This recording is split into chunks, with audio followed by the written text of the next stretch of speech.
Peter, I just want to say congratulations on a day today, which is the anniversary, of course. What does it mean to you, May the 29th? Well, May the 29th is Everest Day, and of course this is the day that my father, Ed Hillary, and Tenzing Norgay, his climbing partner, reached the summit of Mount Everest back in 1953. But it's also about, reaching your own goals, achieving something that maybe you thought you couldn't do before. I think that's what Everest Day is.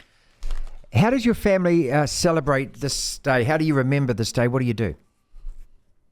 Well, we've actually had a succession of events already around the country. There was one at Parliament in Wellington just yesterday. My son was at that. I was at one in Auckland a few days before that. So there's a lot of gatherings, members of the Nepalese community. We had a lot of our politicians and leaders down in Wellington attend the event last night. So we really celebrate a New Zealander and a Nepalese climber reaching the summit of the world's highest mountain and what it means to all of us, achieving our own goals. It's also a day, I suppose, of reflection and remembrance as well for your dad. I mean, what he did and what Sherpa Tenzing did as well. I mean, this is forever. This will never go away. Oh, look, that's absolutely right. I mean, we're going to hear about people doing extraordinary climbs on Everest, maybe new routes, going solo, very lightweight, all this sort of stuff.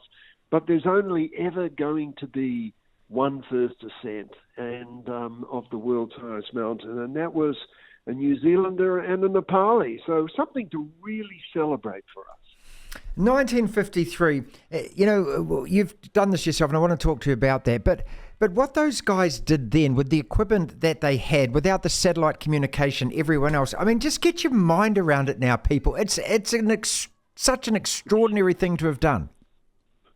Look, it's absolutely right. They were going into the unknown. I mean, when someone goes to climb the mountain now, we know a lot about acclimatization. We know about the route, what to expect, the sort of equipment you need to have. They were making it up as they went along, and it was extraordinary. They were going into the unknown, and they had to deal with whatever was thrown at them. I mean, for example, they didn't completely know that they would remain conscious at that altitude. These were real concerns. And so Dad and Tenzing, by achieving what they did, getting to the summit of the world's highest mountain, showed that it can be done. And anyone who goes somewhere first opens the doors to all the others that follow. They really do change our perspective on what we think is possible.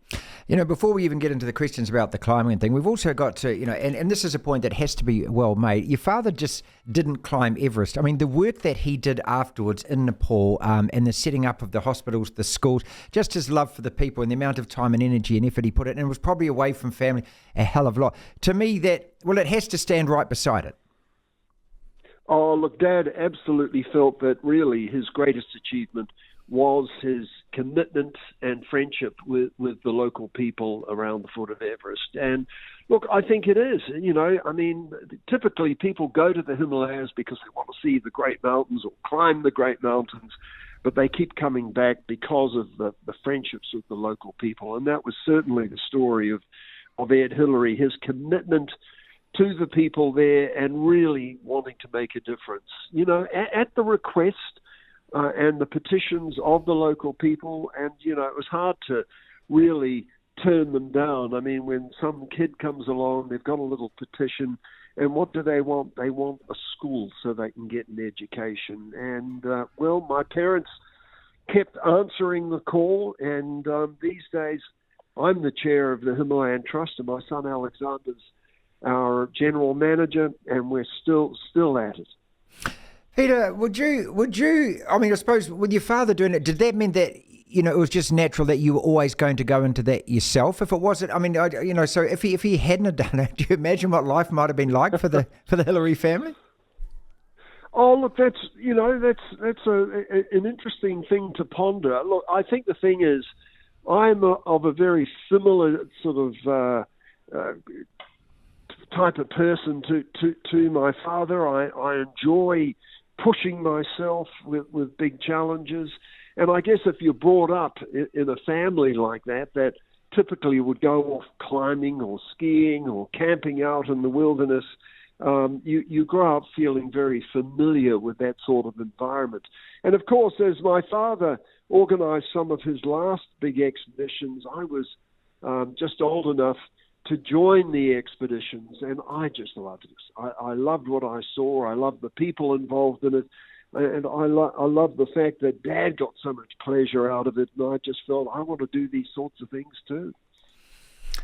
In terms of your own climbing of that mountain, how scary is it? And just talk us through the decisions to turn back, because that is such a courageous thing to do when you've gone to that much work, that much effort, but you actually have to think about it and realise that I've got to get down. That's the most important part.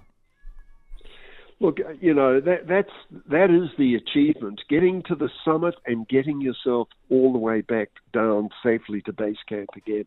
And, that's what you've got to do. But I think one of the very scary aspects of Mount Everest is not just how steep it is, how exposed it is, how ferocious the weather can be, the crevasses, the potential for avalanche and serac collapses.